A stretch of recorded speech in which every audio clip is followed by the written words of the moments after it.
নমস্কার, আসসালামু আলাইকুম। সোশ্যাল মেসেজ নিয়ে আজ আবার উপস্থিত আপনাদের মাঝে। আপনারা ভালো থাকুন। জুভেনাইল ডায়াবেটিক পেশেন্ট নিয়ে আমি আলোচনা করছি কয়েকদিন। আজকে সাধারণ ডায়াবেটিক পেশেন্টদের নিয়ে কিছু কথা বলবো। যারা জেনেটিক বা সাধারণভাবে ডায়াবেটিক 2 নামে পরিচিত, এখন আমাদের ভারতবর্ষে প্রায় 70% কাছাকাছি ডায়াবেটিক রোগীর সংখ্যা পৌঁছে গেছে। প্রায় শোনা যায় ডায়াবেটিস অসুখের কথা। তারা মনে করে না প্রথমে যে এই তো 250, 300, 350, 200 মিলিগ্রাম সুগার আছে, এতে আর কি হবে, তেমন তো কিছু অসুবিধা হয় না। গা ম্যাচ ম্যাচ করে, বারবার পেচ্ছাপ পায় বা অন্যান্য নানান ধরনের অসুবিধে। ডাক্তারবাবুর কাছে গেলে তিনি ওষুধ দিয়ে দেন।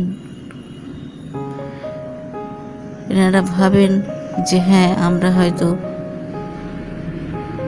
মিষ্টি খাওয়া ছেড়ে দিলেই ভালো থাকবো, কিন্তু মিষ্টি খাওয়া ছেড়ে দিলেই কোনো ডায়াবেটিক রোগী ভালো থাকে না।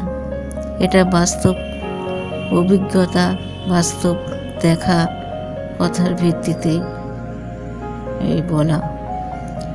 ডায়াবেটিক এমন একটা অসুখ যাকে বলা হয় প্রত্যেকটা অসুখের আঁতুড়ঘর, যেখানে প্রত্যেকটা অসুখ এসে বাসা বাঁধার জন্য চারধার ঘিরে বসে আছে।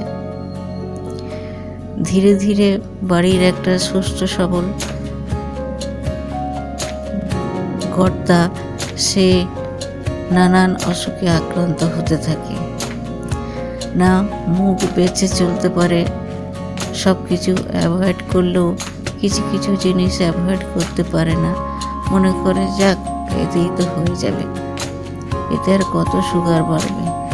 কিন্তু ধীরে ধীরে তার প্রত্যেকটা অর্গান স্লোলি পয়জনের মতো খারাপ হতে থাকে। সে ধরতেও পারে না যে তার মধ্যে এইগুলো বেঁধে উঠছে। রিসেন্ট দেখলাম খুব বেশি সুগার থাকে না, হয়তো 200, 180 বা 250। সেই সুগারই রাস্তায় হাঁটতে গিয়ে একটু গাড়ির ধাক্কা লাগার পর ওষুধ খেয়ে ডাক্তার দেখিয়ে ব্যান্ডেজ করেও কোনো কিছু সুবিধা হলো না। দিনে দিনে সেইখানে বিভিন্ন জান মেসে উপস্থিত হতে রইল, ঘায়ের মতো হতে লাগলো। এই ঘায়ের মতো জায়গায় ডাক্তারবাবুর দেওয়া পাউডার বা মলম, অ্যান্টিবায়োটিক কোনোটাতেই কাজ করছিল না। এ বলছে এইটা লাগাও, ও বলছে ওইটা লাগাও। সেই বাড়ির একমাত্র কর্তা, যার ইনকামে সংসার চলে, কিন্তু না, কিছুতেই কমে না। ধীরে ধীরে চিন্তা বাড়তে থাকে, কারণ ডায়াবেটিস রোগীর পায়েতে একটু কিছু লাগলে বা যদি ইনফেকশন হয়, তাহলে সেখানে কিন্তু গ্যাংগ্রিন হবার সম্ভাবনা বেশি থাকে।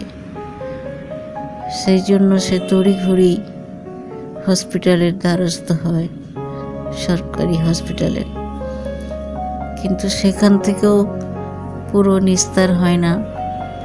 যেমনভাবে ওষুধ দিয়েছি তেমন ব্যবহার করছে এবং ডায়াবেটিসকে কন্ট্রোলে রাখার চেষ্টা করছে।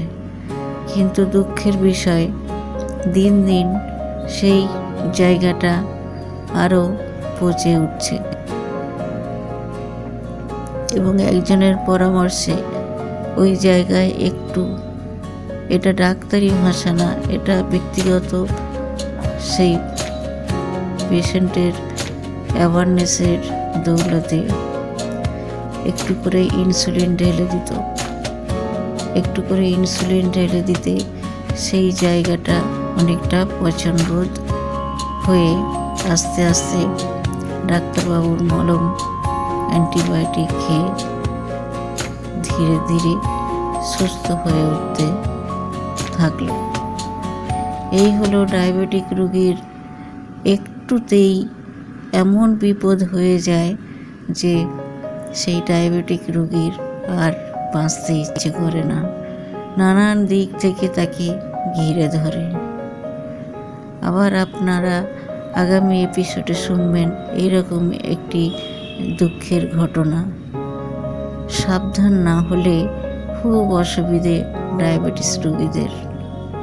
ধন্যবাদ।